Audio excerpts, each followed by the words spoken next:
আসসালামু আলাইকুম। রাতের সংবাদের সকলকে স্বাগত জানাচ্ছি। শুরুতেই সংবাদ শিরোনাম।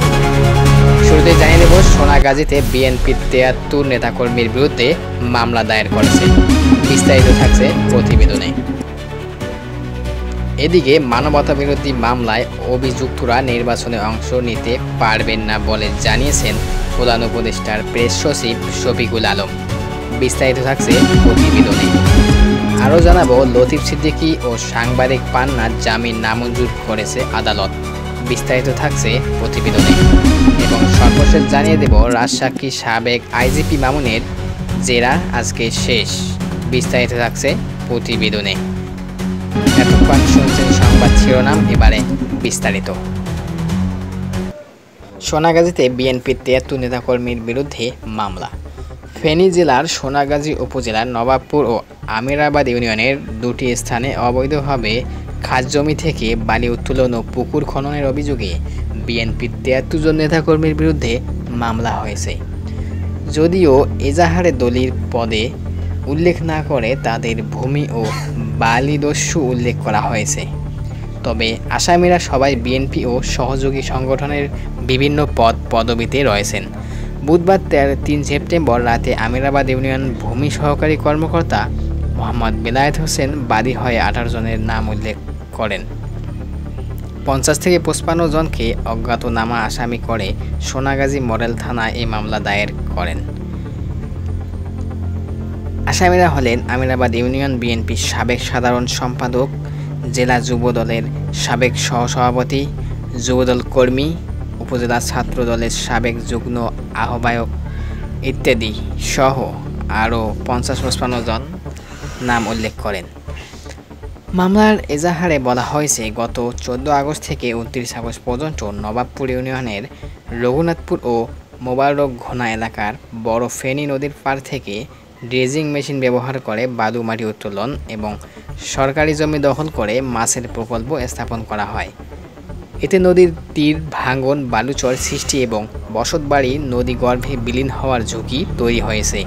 অন্যদিকে ৯ আগস্ট থেকে ৩০ আগস্ট পর্যন্ত আমিরাবাদ ইউনিয়নের সোনাপুর এলাকায় কলমির চর থেকে এক্সকেভেটর মেশিন ব্যবহার করে সরকারি জমি কেটে মাটি উত্তোলন, জমি শ্রেণী পরিবর্তন এবং মাছের প্রকল্প স্থাপন করা হয়েছে।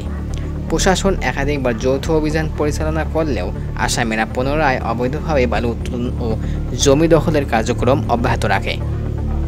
গত ১৯ আগস্ট শুক্রবার উপজেলা নির্বাহী কর্মকর্তা রিগান চাকমা নেতৃত্বে ভ্রাম্যমাণ আদালত অভিযান চালিয়ে দুটি এক্সকেভেটর ও ৬০,০০০ সিএফটি বালি জব্দ করেন।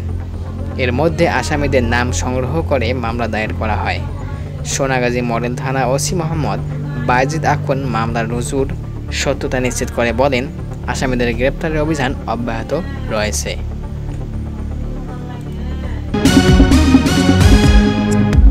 এদিকে মানবতা বিরোধী মামলায় যারা অভিযুক্ত হবেন তারা আর কোনো নির্বাচনে অংশ নিতে পারবেন না বলে জানিয়েছেন প্রধান উপদেষ্টার প্রেস সচিব শফিকুল আলম। আন্তর্জাতিক অপরাধ আইনের সংশোধনীতে এমন বিধান যুক্ত করেছেন অন্তর্বর্তী সরকার।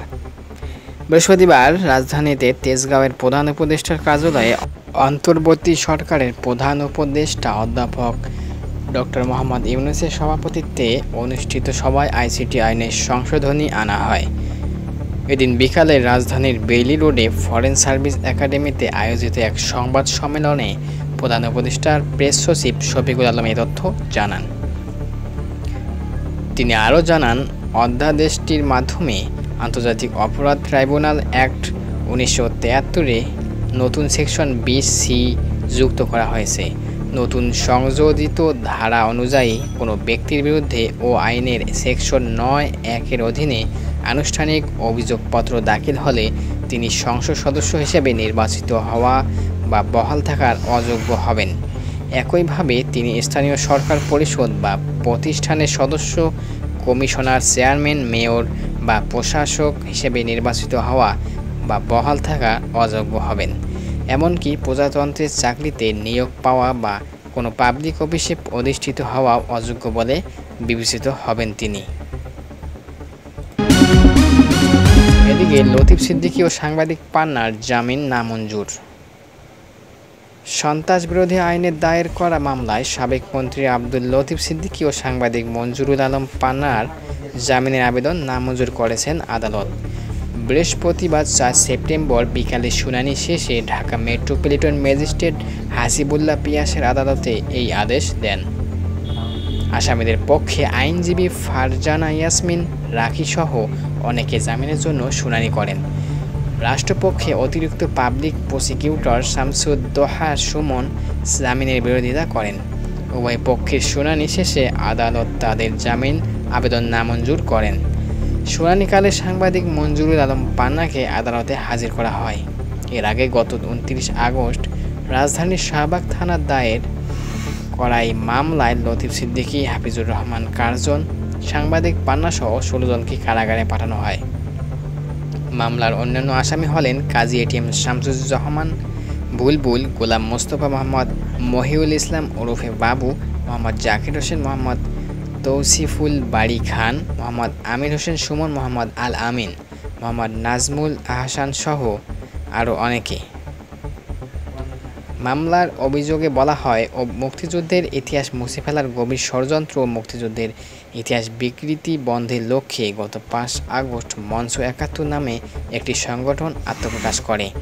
এই সংগঠনের উদ্দেশ্য ছিল জাতির অর্জন মুছে ফেলার ষড়যন্ত্র প্রতিহত করতে এবং জনগণকে সঙ্গে নিয়ে আত্মত্যাগের প্রস্তুতি নেওয়া। প্রস্তুতি অংশ হিসেবে গত ২৮ আগস্ট সকাল ১০টায় একটি গোলটেবিল বৈঠকে আয়োজন করে এই সংগঠনটি। সেগুনবাগিচা সহ ঢাকা রিপোর্টার্স ইউনিটিতে সকাল ১১টায় অনুষ্ঠান শুরু হয়। এর মধ্যে একদল ব্যক্তি হট্টগোল শুরু করে, স্লোগান দিয়ে সভাস্থলে প্রবেশ করে এবং অনুষ্ঠান স্থলের দরজা বন্ধ করে কয়েকজনকে লাঞ্ছিত করে। হট্টগোলকারীরা গোলটেবিল আলোচনায় ব্যানার ছিঁড়ে ফেলেন এবং আলোচনায় অংশ নেওয়া কিছু ব্যক্তিকে অবরুদ্ধ রাখেন। পরে অতিথিদের অনেককে বের করা হলেও আব্দুল লতিফ সিদ্দিকী ও অধ্যাপক শেখ হাফিজুর রহমান অবরুদ্ধ করা হয়। পরে পুলিশ এসে ১৬ জনকে আটক করে। এই ঘটনার পর শাহবাগ থানায় এসআই আমিরুল ইসলাম সন্ত্রাসবিরোধী আইনের মামলা করেন।